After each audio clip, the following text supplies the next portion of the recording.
Je me suis fait gazer, je me suis fait aussi tirer dessus au LBD. Je me suis pris aussi des éclats de grenades, mais il me semble que c'est important de continuer à revenir pour documenter ce que font les forces de l'ordre lors des manifestations.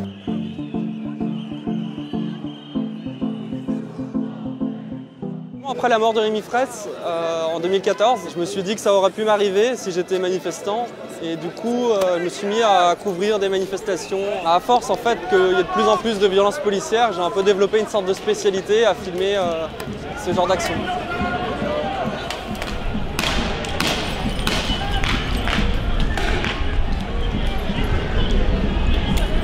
J'étais marqué surtout par une séquence en fait que j'ai filmée place de l'Étoile avec des jets de grenades explosives vers les manifestants qui fuient et une manifestante qui se prend une grenade qui explose au niveau de son pied alors qu'elle est en train de fuir.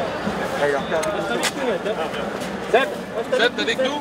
Seb, flashball dans le visage en vingtaine de mètres, il a perdu des chicots. Ouais, on l'a. Souvent, je me mets en première ligne entre les manifestants et les policiers. Il vaut mieux avoir l'habitude de connaître le bruit des tirs, des armes utilisées par la police. Comme ça, on peut savoir au moment du tir qu'est-ce qui risque d'arriver, d'où ça vient aussi.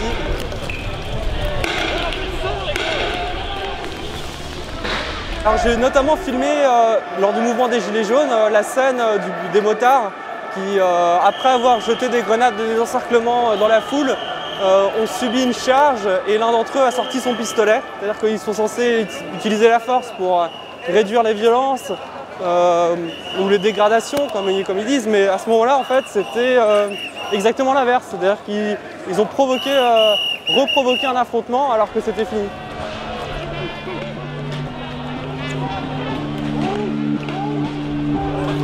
Montrer ce qui se passe dans la rue, dans un régime qui se veut démocratique, en soi, je pense que ça ne devrait rien avoir de subversif.